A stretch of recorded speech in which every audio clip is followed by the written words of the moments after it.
이 시간에는 손가락에 생기는 증상 중에 독특한 증상이 하나 있어요. 탄발지라 그러기도 하고 방아쇠 손가락이라고도 하는 증상인데, 손가락을 굽히면 스스로 펴지를 못하고 펴면 스스로 굽히지를 못해요. 그래서 다른 손으로 펴줘야 돼요. 심하지 않으면 스스로 할 수는 있는데 딸깍 그래요. 그래서 방아쇠 손가락 증상이라 이렇게 말을 하는데, 보통 탄발지라는 표현을 쓰기도 해요. 그런데 이것도 병원 간다고 잘 낫는 게 아니에요. 침 맞는다고 쉽게 낫는 것도 아니에요. 그런데 테이핑으로 우습게 좋아져요. 그러면 등고등에 근거해서 문제가 있는 손가락에 어느 관절인지를 확인한 다음에 반대쪽 그 손가락 그 관절에 테이핑, 그리고 기본 대형 자리에 해당하는 자기 쪽 네 번째 손가락 끝 관절이나 반대쪽 두 번째 손가락 끝 관절에 테이핑하면 잘 들어요. 우습게 잘 들어요. 그런데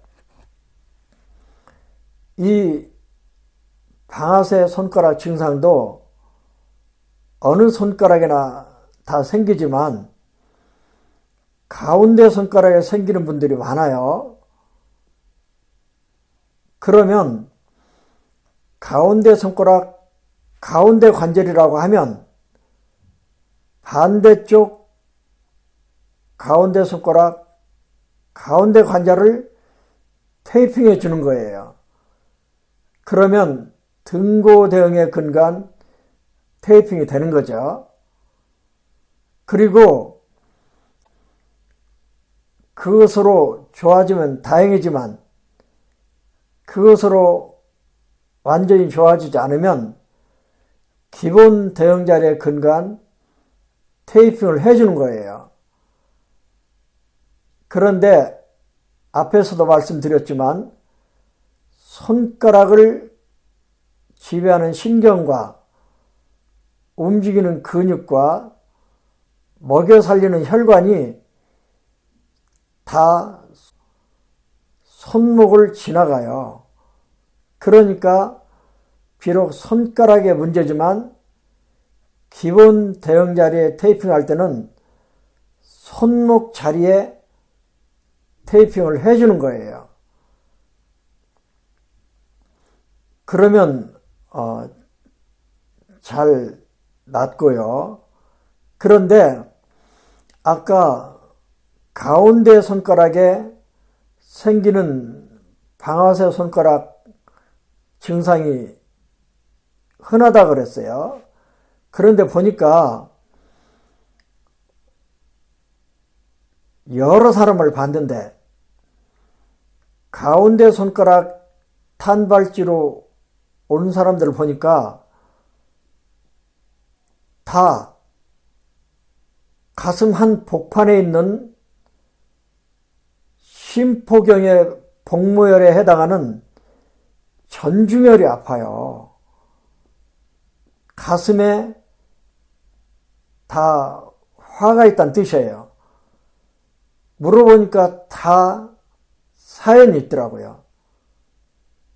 딸이 교통사고로 죽었다든지 속상한 일이 있었다든지 말 못할 사정으로 혼자 소가리를 하고 있다든지 그래서 전중열 압통이 뚜렷하더라고요. 이런 식으로 특정 복모열 압통이 확인되면 손바닥에도 테이핑을 해줘야 돼요. 그 자리가 가운데 손가락 선상에 있는 명치 자리에 테이핑을 해야 된다는 뜻이에요. 또 손가락을 지배하는 체절신경의 문제로 오는 수도 있으니까 손가락을 지배하는 체절신경은 가운데 손가락, 가운데 마디 뼈라 그랬어요. 거기에도 테이핑을 해주면 완벽한 방아쇠 손가락에 테이핑이 되는 거예요. 실제로 병원에서도 잘 못 고쳐요. 한의원에서도 잘 낫는 병이 아니에요. 그러니까 테이핑으로 해보면서 좋아지는 경험들을 해보시기 바랍니다.